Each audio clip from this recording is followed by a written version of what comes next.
आज हम चर्चा करेंगे राधा स्वामी सत्संग और उनकी टीचिंग्स पे।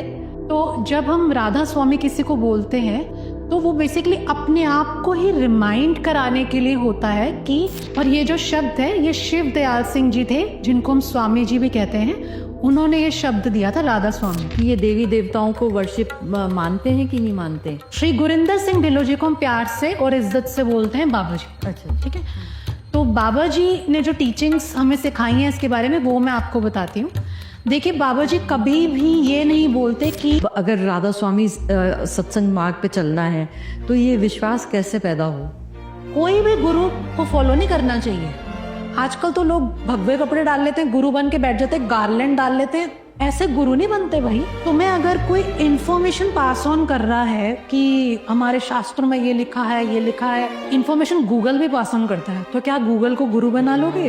बाबा जी के एग्जाम्पल देते हैं सत्संग में कि विश्वास होता है कि जब गुरु ने शिष्य को देखकर बोला कि देखो ये जो सूरज है ना, ये सूरज नहीं, ये चांद है, और शिष्य ने कहा कि हाँ आप सही कह रहे हैं, ये चांद है। से आपको शब्द दिया, आप पास ऑन नहीं कर सकते किसी को? नहीं, ये आपने बहुत अच्छा क्वेश्चन पूछा है, क्योंकि मैं ऐसे कई लोग देखती हूँ जो अपने आप अपने घर वालों को आकर बोल देते हैं कि मुझे नाम मिल गया, मैं तुम्हें दे देता हूँ। ये इतनी बड़ी मिस्टेक है, क्योंकि ये जो राधा स्वामी सत्संग में है, सूरत शब्द योग, देखिए सूरत मतलब होता है सोल। शब्द को अगर आप ट्रांसलेट कर ले तो वो वर्ड, ये word as it is use हुआ है बाइबल में, जिसमें बोलते हैं in the beginning was the word. वही चीज सिखिज्म में शब्द के ऊपर गुरु नानक जी ने बोली है। शब्द ही गुरु है। हिंदुइज्म में इसको बोला गया है राम धुन के नाम से बुलाया गया है। क्यों, ये भी मैं आपको बताती हूँ। क्या ये राधा स्वामी सत्संग और ये सिखिज्म क्या एक चीज है? गुरु नानक देव जी ना एक बार अपने डिसाइपल्स के साथ जा रहे थे, रास्ते में एक लाश पड़ी हुई थी। उन्होंने उस लाश के ऊपर, उसमें से बहुत बदबू भी आ रही थी, उन्होंने उसके ऊपर चादर डाल दी। उन्होंने अपने डिसाइपल्स को टेस्ट करा। उन्होंने कहा कि ये जो लाश है ना, इसको खाओ। जितने डिसाइपल थे उनके साथ, और उनके खुद के सन्स भी थे वहीं पर ही, उनके बच्चे भी थे वहां पे, वो सारे पीछे हट गए। उन्होंने कहा ये कैसी बात है?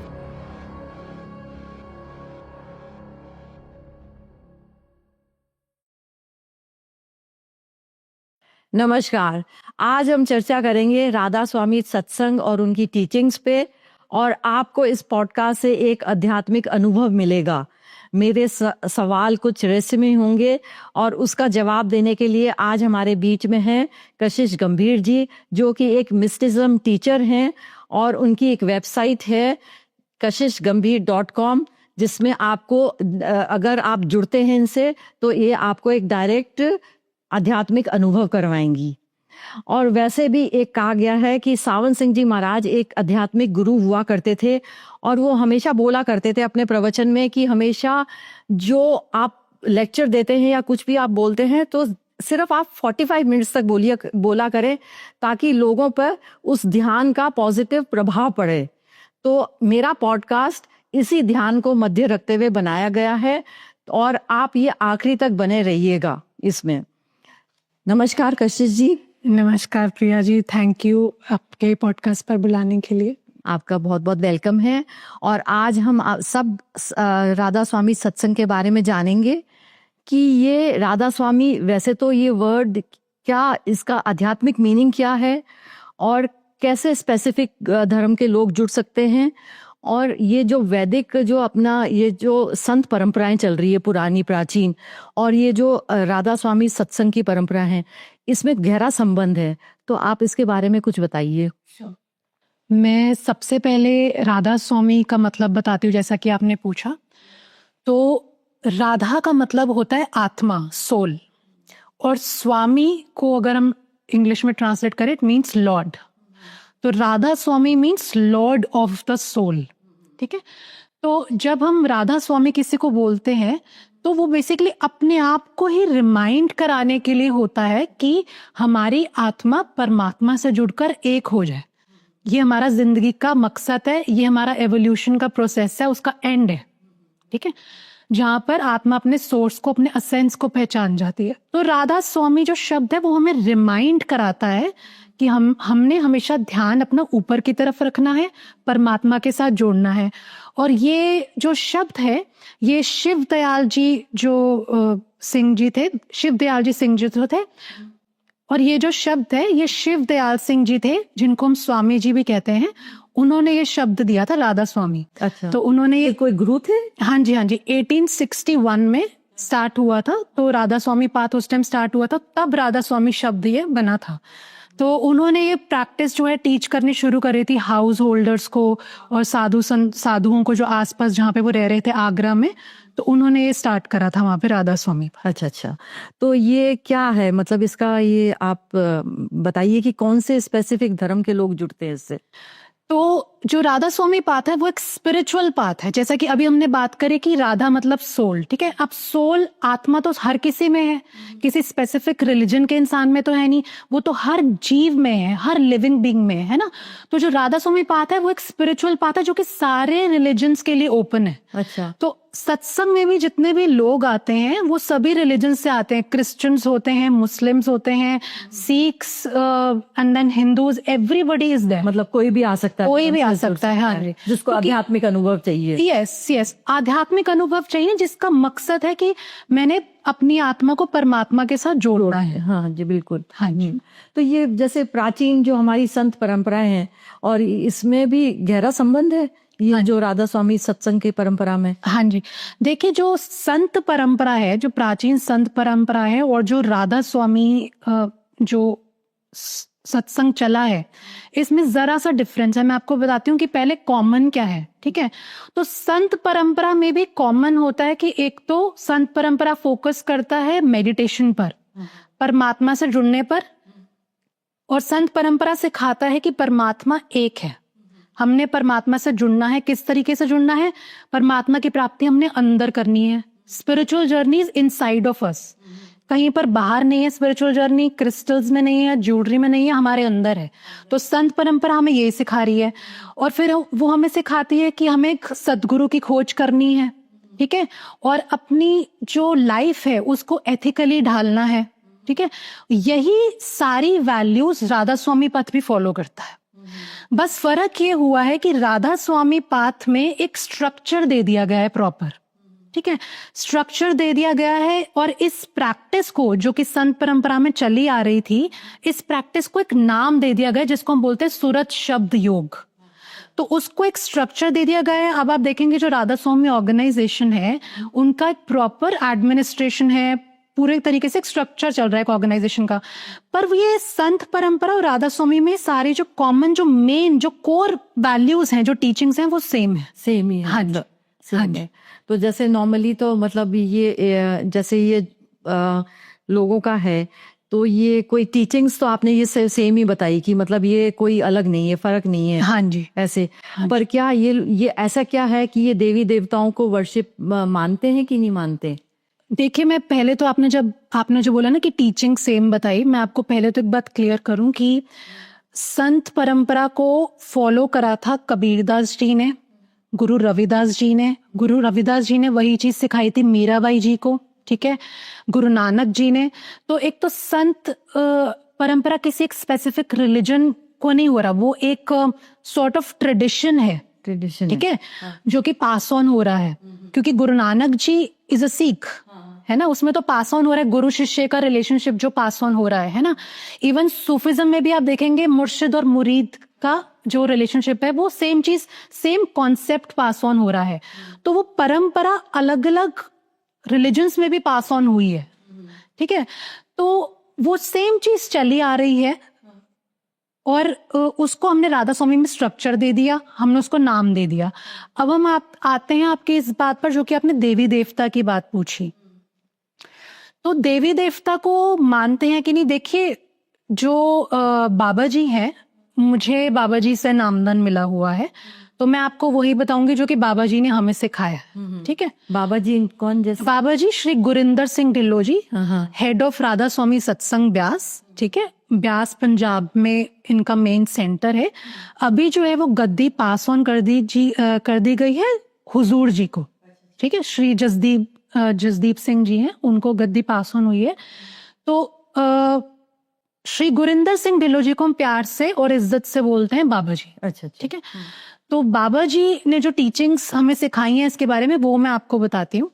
देखिए, बाबा जी कभी भी ये नहीं बोलते कि आप अपने रिलीजन को फॉलो मत करो, आप इस चीज को मत मानो, उन्होंने कभी भी ऐसा नहीं बोला। बाबा जी कहते हैं कि आप जो भी जिस भी पाथ से आ रहे हैं, रिलीजन से आ रहे हैं, आप उसको फॉलो करते रहिए, कुछ नहीं होता। पर ये जो पाथ है ये एक स्पिरिचुअल पाथ है, ये आत्मा का पाथ है। आप मेडिटेशन पर वो जोर देते हैं, ठीक है।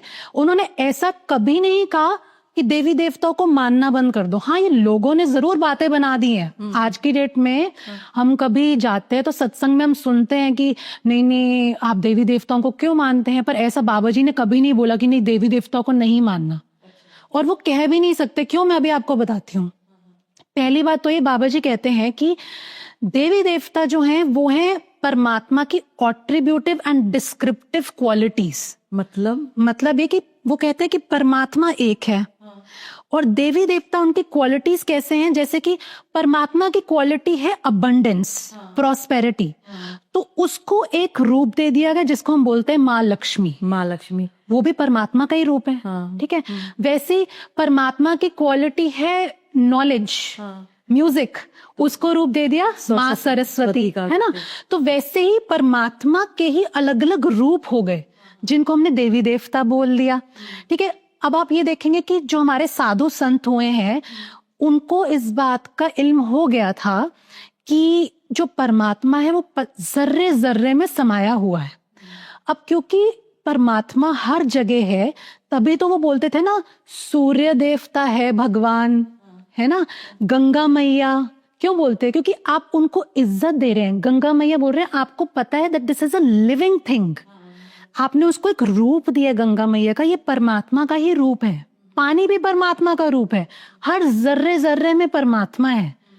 सूर्य भी परमात्मा का रूप है, तो इसलिए वो सूर्य देवता की पूजा करते थे। अब सेकंड चीज जो है कि जब इंसान मेडिटेशन करता है, जैसे बाबा जी जो है वो मेडिटेशन पर ज्यादा जोर डालते हैं, सिमरन भजन पर जोर डालते हैं, ठीक है।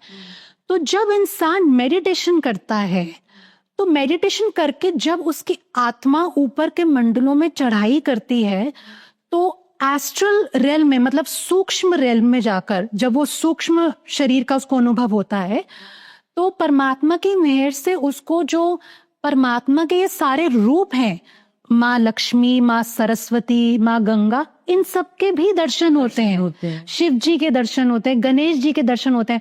और जब हम दर्शनों की बात कर रहे हैं तो हम मूर्ति की बात नहीं कर रहे हैं, उनके सूक्ष्म शरीर में दर्शन होते हैं, रियल में दर्शन होते हैं। तो हमारा जो डाउट होता है हमारे मन के अंदर कि वो है या नहीं है, वो खत्म हो जाता है। तो कभी भी बाबा जी ऐसा नहीं बोलते कि नहीं वो है ही नहीं, क्योंकि अंदर तो आपको दर्शन होंगे, तो वो बोल ही नहीं सकते ऐसा कि नहीं है। वो कहते हैं वो एट्रीब्यूटिव एंड डिस्क्रिप्टिव क्वालिटीज हैं गॉड की, कि मतलब वो आंतरिक प्रकाश तो आपको मिलेगा ही, मतलब आंतरिक प्रकाश तो मिलेगा ही आपको। अंदर आपको कहते हैं ना, जिसकी रही भावना जैसी हरी मूरत उसने देखी वैसी। जैसी आपकी भावना होगी, आप शिव जी को मानते हैं, आपको शिव जी के दर्शन होंगे। आप जिसकी तरफ आपका झुकाव है, आपका दिल है, आपको उसके दर्शन होंगे, क्योंकि सारे ही परमात्मा का रूप है ना। बिल्कुल। ये जो आपने बताया कि जो आध्यात्मिक जर्नी है ये मन और आत्मा की एक लड़ाई है, तो मतलब इसका ये आप कैसे इसका ये संबंध बताते हैं, ये मन और आत्मा का संबंध कैसे बताते हैं? क्योंकि आपने तो बोला ना कि जैसे आजकल ये चल रहा है कि क्रिस्टल की माला पहन लो या इतना बड़ा क्रिस्टल रख लो और ये रख लो, तो इसको तो आप निराधार बता रहे हो ना, बिल्कुल, कि इसकी तो जरूरत ही नहीं है क्रिस्टल की माला पहनना, धारण करना। ये तो आप अपने मन को खुद बस वो खुश कर रहे हो। तो इसमें क्या है, मन और आत्मा की क्या लड़ाई है, ये संबंध क्या है? देखो, ऐसा है कि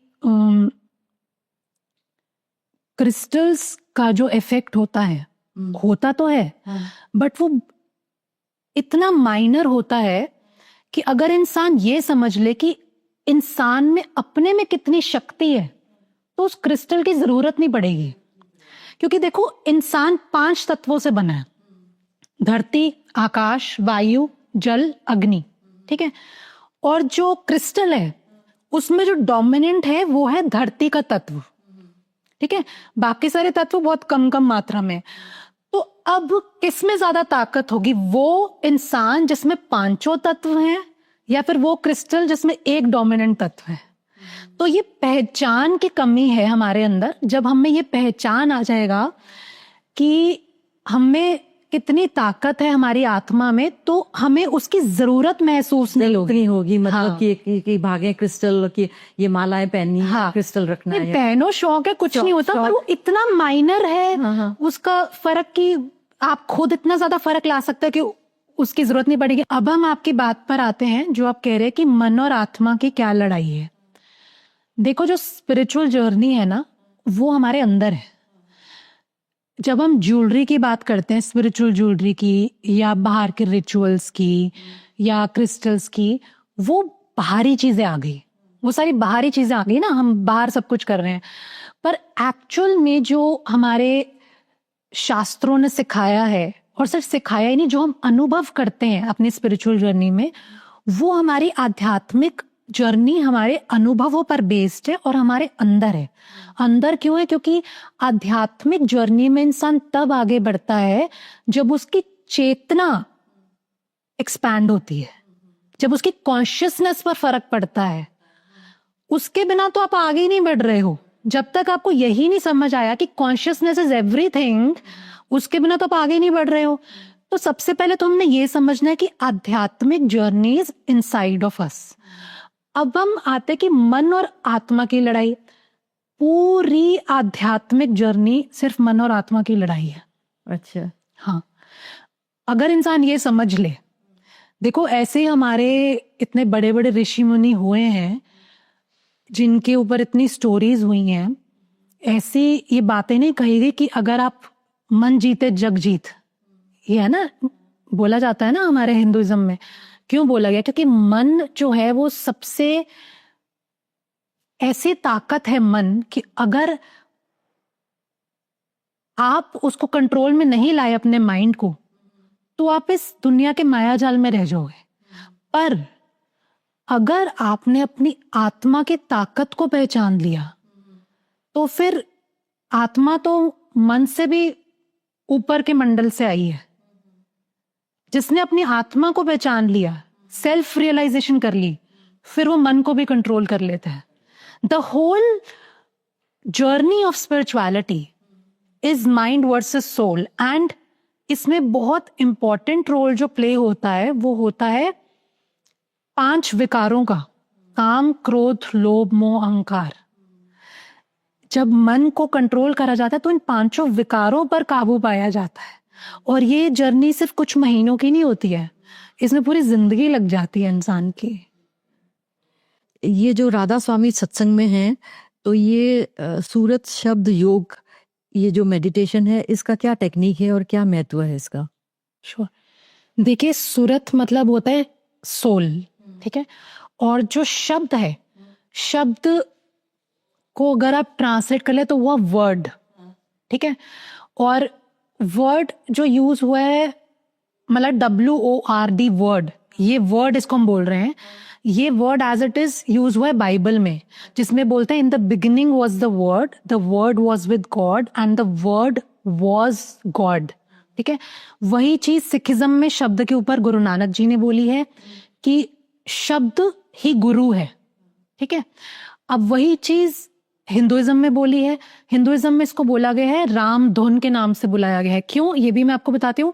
शब्द का जो रूप होता है वो होता है साउंड एंड लाइट, धुन और रोशनी।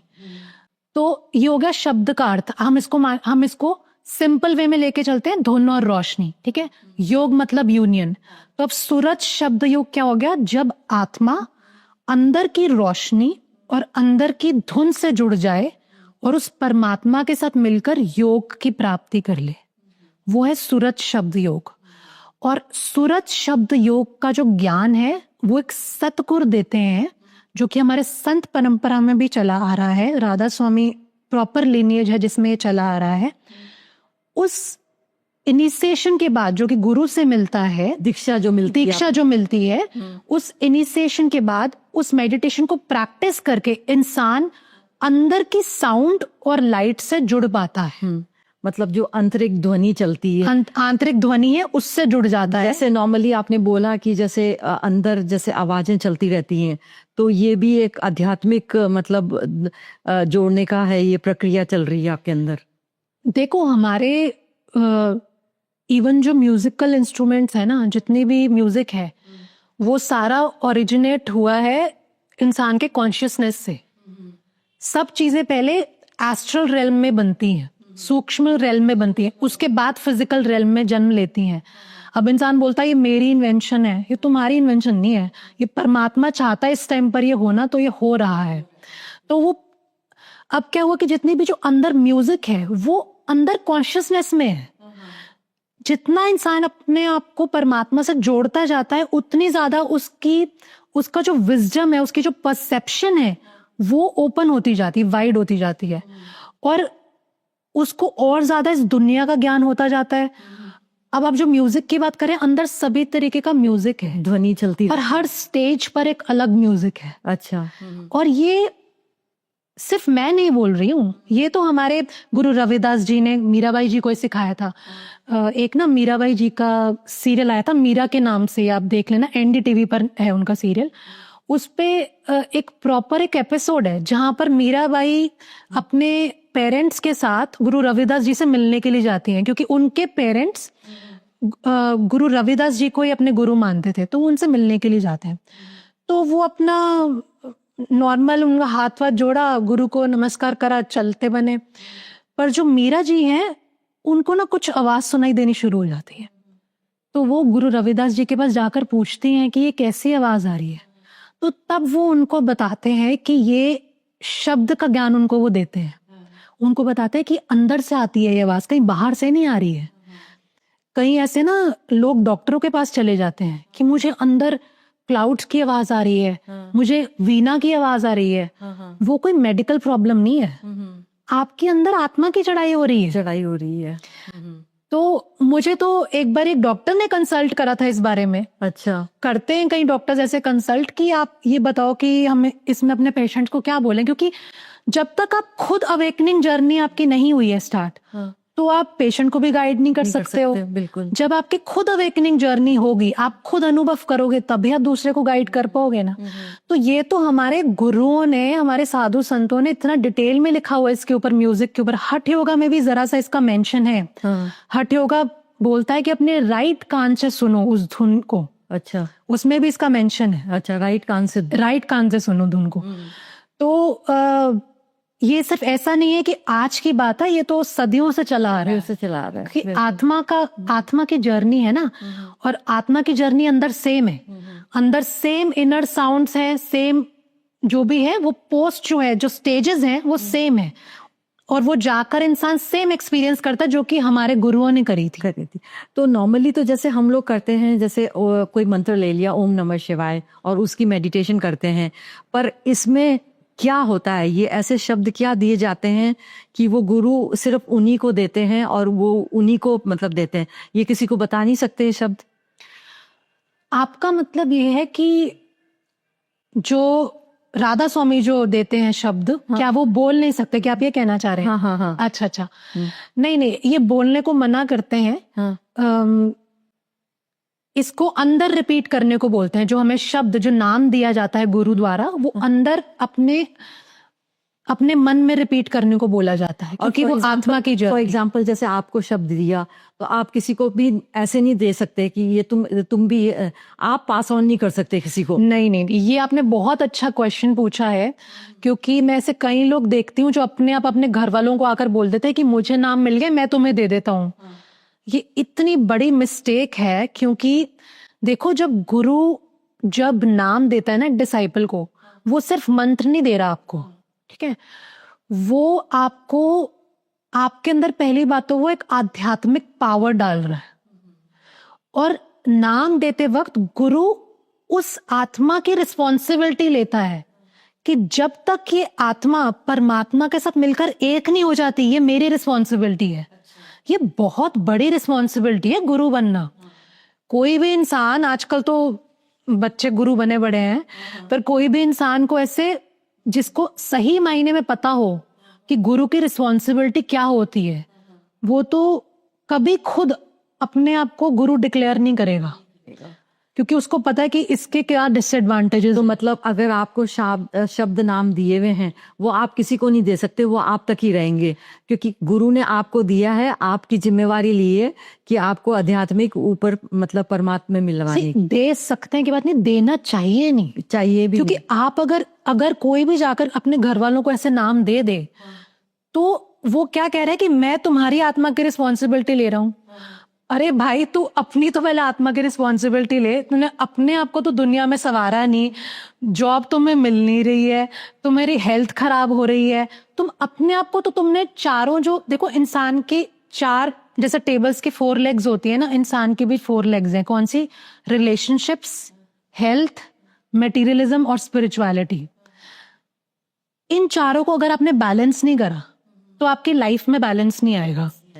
और अगर आप अपनी लाइफ बैलेंस नहीं कर पाए, दूसरों की आत्मा की रिस्पॉन्सिबिलिटी कैसे ले सकते हो? बिल्कुल। तो एक तो ये, दूसरी बात जो बहुत इंपॉर्टेंट है वो ये कि कोई भी गुरु को फॉलो नहीं करना चाहिए। आजकल तो लोग भगवे कपड़े डाल लेते हैं, गुरु बन के बैठ जाते हैं, गार्लैंड डाल लेते हैं। ऐसे गुरु नहीं बनते भाई। तुम्हें अगर कोई इंफॉर्मेशन पास ऑन कर रहा है कि हमारे शास्त्रों में ये लिखा है, ये लिखा है, इंफॉर्मेशन गूगल भी पास ऑन करता है, तो क्या गूगल को गुरु बना लोगे?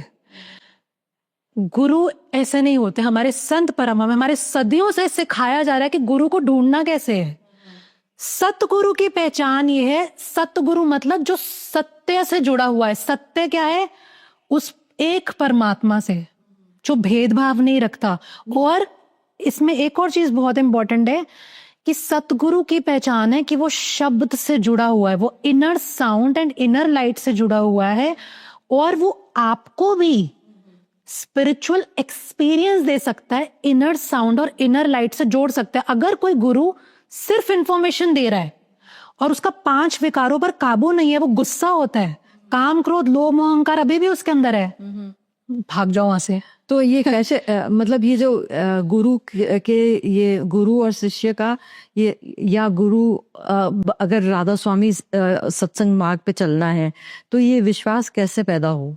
ऐसे विश्वास कैसे पैदा हो? हाँ, विश्वास कैसे पैदा हो? देखो, विश्वास ना तो एक दिन में बनता है, ना एक महीने में, ना एक साल में।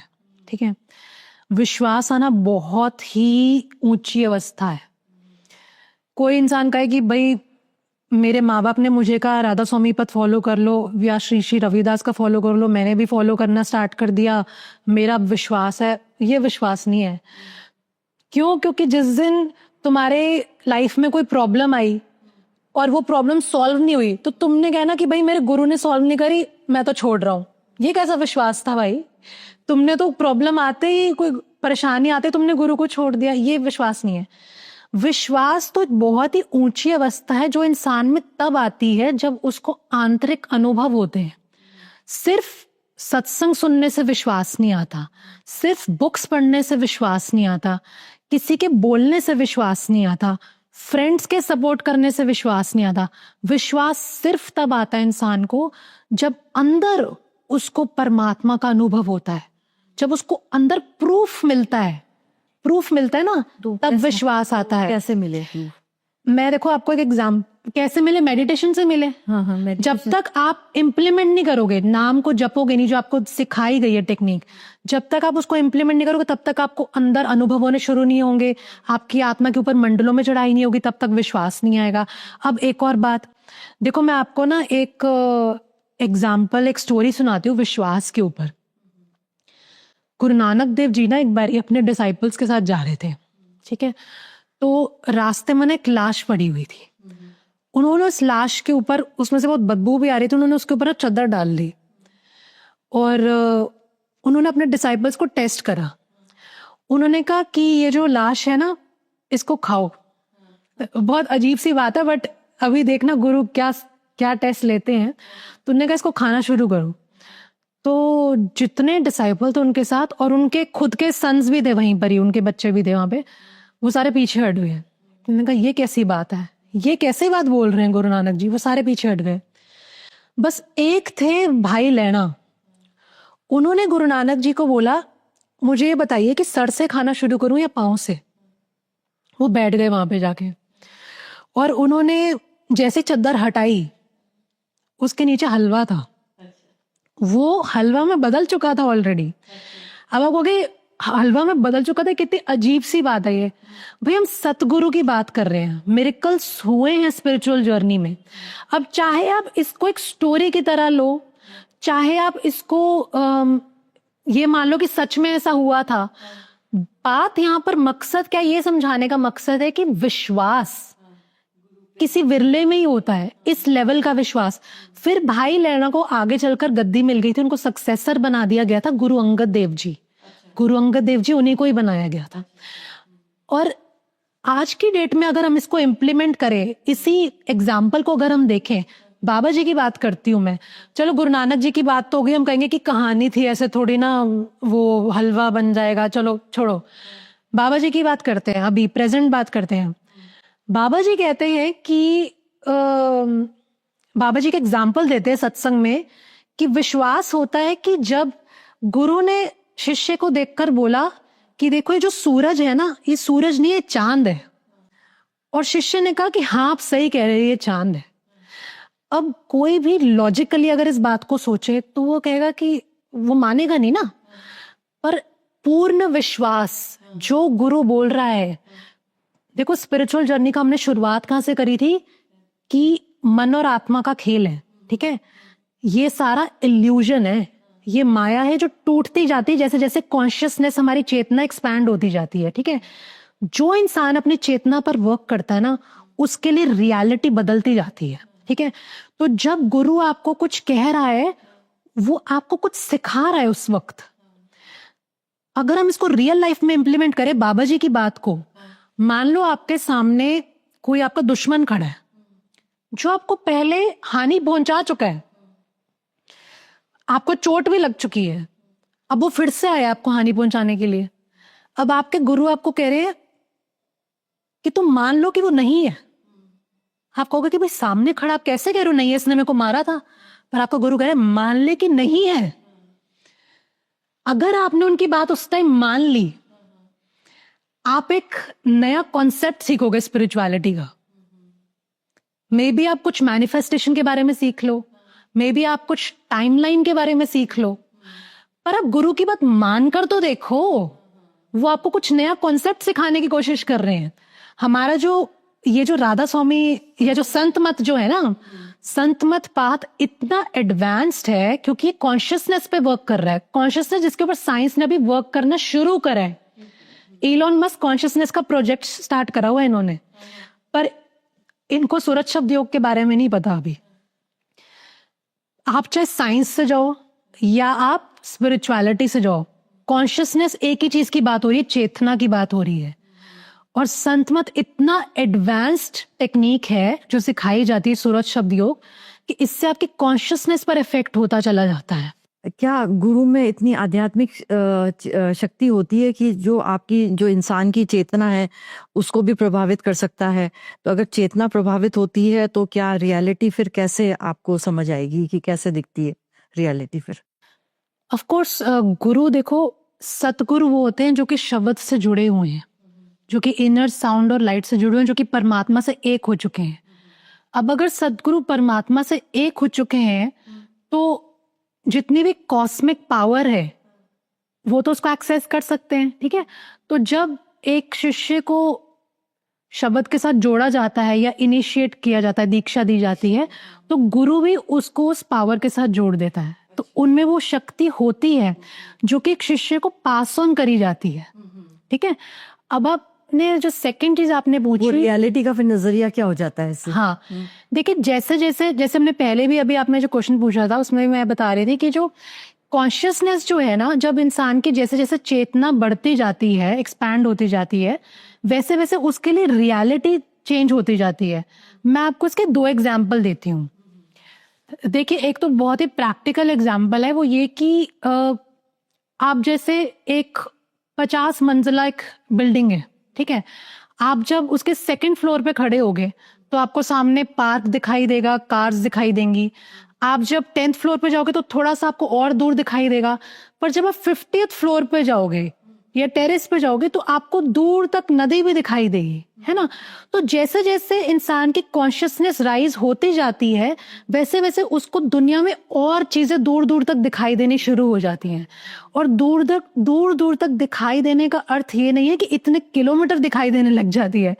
उसका अर्थ ये है कि आपको इतना कुछ समझ आ जाता है जो कि एक नॉर्मल इंसान को अपनी दोनों आंखों से दिखाई नहीं देता, दोनों कानों से सुनाई नहीं देता। वहीं से तो इंसान के पास पावर्स भी आती है ना, क्लियर वोयांस और क्लियर ऑडियंस की, ठीक है। तो वो पावर्स भी आ जाती हैं, तो इसलिए उसको काफी चीजों का पता चल जाता है। अब इसमें अपने रियलिटी चेंज होने वाली जो बात बोली, उसमें मैं आपको एक और एग्जांपल देती हूँ। जब नारद मुनि जी थे ना, तो उनके ना एक बारी मन में ना ऐसा है कि मैंने तो अपने सारे विकारों पे काबू पा लिया है, मैं तो माया से मुक्त हो गया हूँ। अब विष्णु भगवान ये सब कुछ सुन रहे थे, तो उन्होंने कहा चलो ठीक है, देखते हैं माया से कितना मुक्त हुए हैं। तो उन्होंने उनके सामने ना एक बहुत ही सुंदर सी प्रिंसेस राजकुमारी ले आए को, ठीक है। वो इतनी सुंदर थी कि नारद मुनि जी ने देखकर बोला कि मुझे तो इसी से ही शादी करनी है। तो वो विष्णु जी के पास गए और उन्होंने विष्णु जी से कहा कि आप मुझे अपने जैसा ना हैंडसम बना दो। अब मैं आपको नॉर्मल एक क्लेमन लैंग्वेज में बोल रही हूँ, ऑफ कोर्स ऐसे शब्द हैंडसम इंग्लिश में तो बोलेंगे नहीं। तो उनका हैंडसम बना दो अपनी तरह, ताकि मैं भी उनको इम्प्रेस कर सकूं। तो उन्होंने कहा ठीक है जाओ। इसको बोलते हैं खेल, माया जाल, ठीक है। अब इल्यूजन क्या था? इल्यूजन ये था कि नारद मुनि जी को ये लग रहा था कि वो बहुत हैंडसम है, पर जब वो वहां पे गए सभा में जहां पर उनका स्वयंवर हो रहा था, तो वहां पे सब उनको देखकर हंसने लग गए और राजकुमारी ने उनको देखा भी नहीं। तो उनका सब उनको देखकर हंस क्यों रहे हैं और ये क्या हो गया?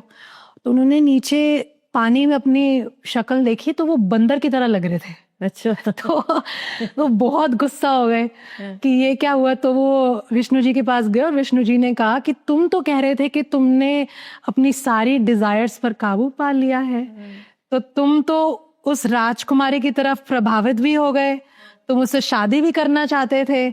तो एकदम से वो सारा जो इल्यूजन था, उनके लिए जो वो रियलिटी थी, वो एकदम से सारी गायब हो गई।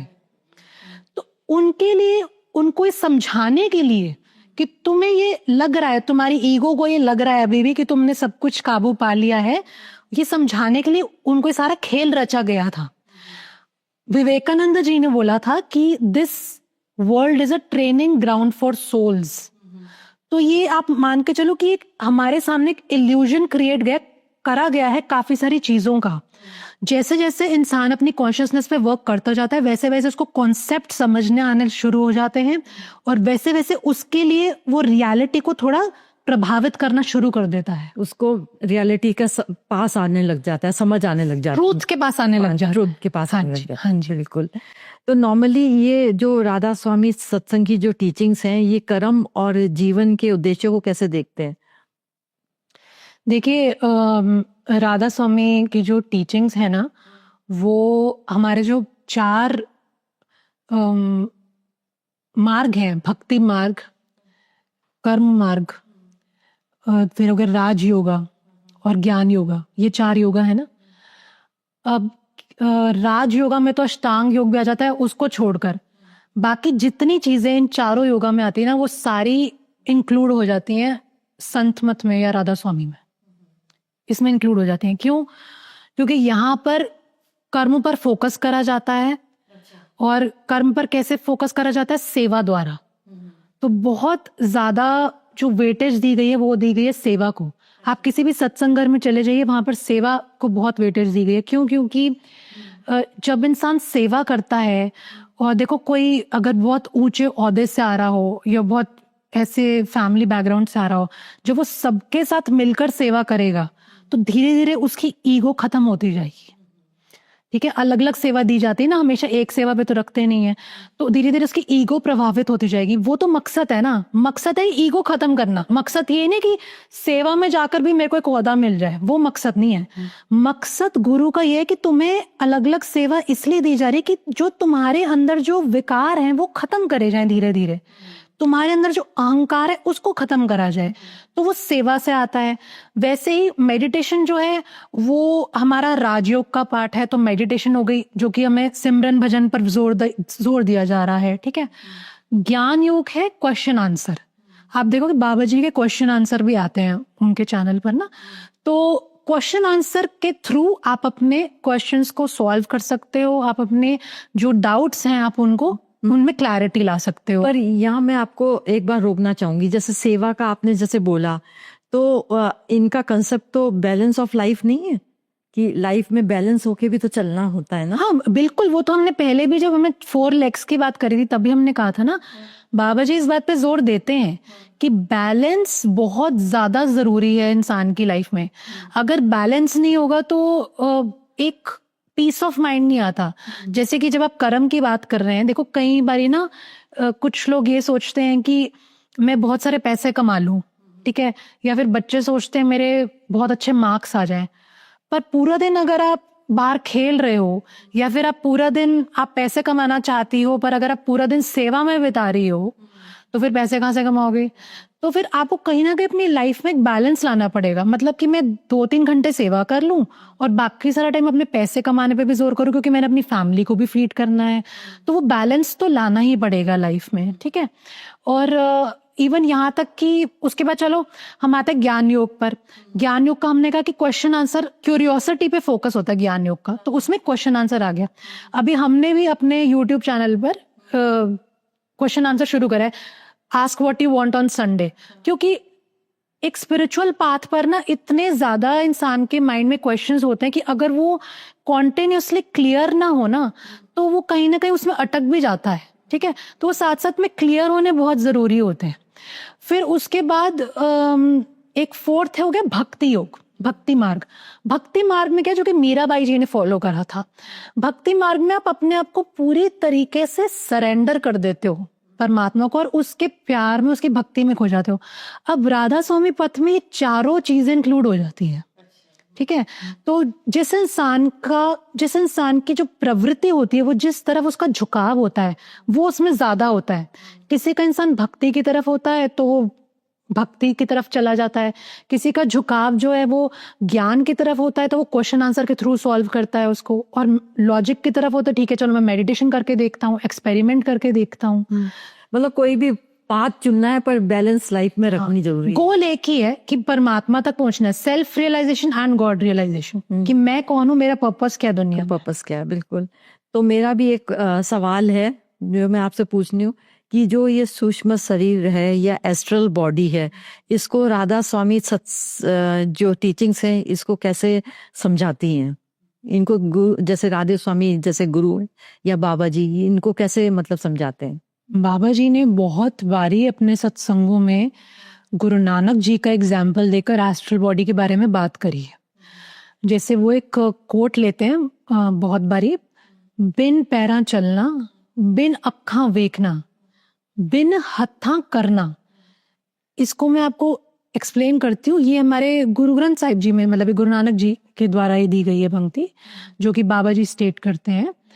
बिन पैरा कैसे चल सकता है इंसान? सूक्ष्म शरीर के पैरों द्वारा। बिन आंखों कैसे देख सकता है? फिजिकल बॉडी के बियॉन्ड जाकर सूक्ष्म आंखों के द्वारा। बिन हाथों कैसे काम कर सकता है? ये सारे सूक्ष्म शरीर की बात करी जा रही है। तो हम लोग ना टर्म्स में कंफ्यूज हो जाते हैं, और हम इसलिए कंफ्यूज होते हैं क्योंकि हम मेडिटेशन प्रैक्टिस नहीं करते हैं। जिस दिन हमने मेडिटेशन प्रैक्टिस करनी शुरू कर दी और हमें खुद सूक्ष्म शरीर का अनुभव हो गया, उस दिन ये सारे कंफ्यूजन, ये सारे डाउट्स खत्म हो जाएंगे, और जो हमारे गुरु हमको समझा रहे हैं वो ज्यादा समझ में आने लग जाएगा। अभी तो हम उसको लिटरली ले रहे हैं कि चलो ठीक है, यहाँ से सुना, यहाँ से निकल गया। तुमने समझा भी नहीं उसको बैठकर कि जो बाबा जी इतनी बारी बोल रहे हैं, बिन पैरा चलना, बिन अखा देखना, वो एस्ट्रल बॉडी की बात कर रहे हैं। आप उसके डिटेल में तो जाओ। गुरु नानक जी ने एस्ट्रल बॉडी की बात करी है इतना डिटेल में, रूमी ने एस्ट्रल बॉडी की बात करी है, इतने सारे गुरुओं ने एस्ट्रल बॉडी की बात करी है, पर आप उसको डिटेल में समझो तो सही। हम क्या करते हैं, गुरुद्वारे भी जाते हैं ना, हम रट्टा लगाना शुरू कर देते हैं, ठीक है जल्दी से पढ़ना है, हर रोज का एक रिचुअल है कि मेरे को पूरे पढ़नी है।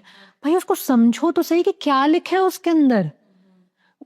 अब अगर आदि ग्रंथ में लिखा है कि शब्द ही गुरु है, तो क्वेश्चन तो करो कि कौन से शब्द की बात हो रही है। ये शब्द उसी शब्द की बात हो रही है जो बाइबल में वर्ड कहा गया है, ये शब्द उसी शब्द की बात हो रही है जिसको हम होली स्पिरिट भी बोलते हैं, ये शब्द उसी शब्द की बात हो रही है जो कि अंदर उस धुन के फॉर्म में है, उस रोशनी की फॉर्म में, और उससे हमें अपने आप को जोड़ना है। पर हमने उसको अमल में लाने की बजाय, उसको समझने की बजाय, हम हर रोज जाकर एक रिचुअल बना के पढ़ते हैं। आखिरी मेरा ये सवाल है, क्या ये राधा स्वामी सत्संग और ये सिखिज्म क्या एक चीज है या जुड़े हुए हैं कुछ ऐसे? नहीं, अगर एक चीज होते तो उसका राधा स्वामी का नाम ही अलग नहीं पड़ना था, उसको सिखिज्म ही बोल लेते, है ना। अब हमने ये बात शुरू कहाँ से करी थी, हमारा पॉडकास्ट की शिव दयाल जी ने संत मत शुरू करा था, इसको एक नाम दिया गया राधा स्वामी नाम, जब उन्होंने सिखाना शुरू किया, क्योंकि हमने स्ट्रक्चर फॉर्म में लाना था। अब एक कंफ्यूजन में आपका क्वेश्चन समझ सकते हो कि आपने क्वेश्चन क्यों रखा, क्योंकि ये आपने इसलिए रखा होगा क्योंकि सिखिज्म में भी शब्द का ज्ञान दिया जा रहा है और यहाँ पर भी यही ज्ञान दिया जा रहा है। बेसिकली सिखिज्म में बहुत सारा डिटेल में गुरुओं की लाइफ के ऊपर भी है, और उन्होंने किस तरीके से अपने आप को ढाला, किस तरीके से उनका पूरा सिक्खी चली, वो उसके ऊपर भी है। राधा स्वामी में ना एक नीश हो गई, उसको सिर्फ और सिर्फ सूरत शब्द योग को निकाल लिया उन्होंने कहा कि हम आपको सिर्फ वो मेडिटेशन प्रैक्टिस बता रहे हैं जिससे आपकी आत्मा परमात्मा से जुड़ जाएगी, बाकी सब चीजें साइड पे। तो उन्होंने बस इतना करा है। पर यही चीज संत मत में भी थी, जो कि गुरु नानक जी ने फॉलो करी है, शब्द योग। यही चीज गुरु रविदास जी ने मीराबाई जी को सिखाई थी, यही चीज की बात कबीर जी कर रहे हैं, और रूमी ने भी इसकी बात करी है। मतलब अलग अलग रिलीजन्स में भी इसकी बात हो रही है, हिंदुइज्म में, सिखिज्म में, सूफिज्म में बात सेम हो रही है। तो उसको बस एक नीश दे दी गई है कि ये मेडिटेशन जो है, तभी बाबा जी कहते हैं कि आप अपने अगर रिलीजन को अच्छे से समझ लो ना बैठकर, तो वो काफी है, पर आप उसको खोलकर अमल में नहीं लाते हो, आप बस उसको रट्टा लगा रहे हो। बहुत बहुत आपका बहुत बहुत धन्यवाद, बहुत अच्छी तरह से समझाया आपने Radha thank you so much के बारे में। और अब मेरे को भी अब समझ में आया है कि मतलब पहले तो यही सुना जाता था कि भाई हाँ, जैसे कई फिल्म स्टार्स जैसे शाहिद कपूर, मीरा कपूर, ये सब जुड़े हुए हैं, तो मेरे को ये समझ में आता था कि भाई ये क्यों जुड़े हुए हैं। अब ये आया कि इसमें कितनी क्लैरिटी है और रियलिटी है इसमें। तो इसमें तो मैं तो सबको कहूँगी कि अगर कोई पाथ अपनाना ही चाहता है तो ये राधा स्वामी सत्संग का अपनाएं, तो मेरे ख्याल से उनका आध्यात्मिक अनुभव बहुत ही अच्छा होगा। मैं भी ये कहना चाहूंगी कि आई होप कि मैं जस्टिफाई कर पाई होंगी अपने गुरु की टीचिंग्स को, और अगर मुझसे कोई गलती हो गई हो तो मुझे प्लीज माफ कर दीजिएगा। और हमें सुनने के लिए बहुत बहुत धन्यवाद। नमस्कार। Thank you.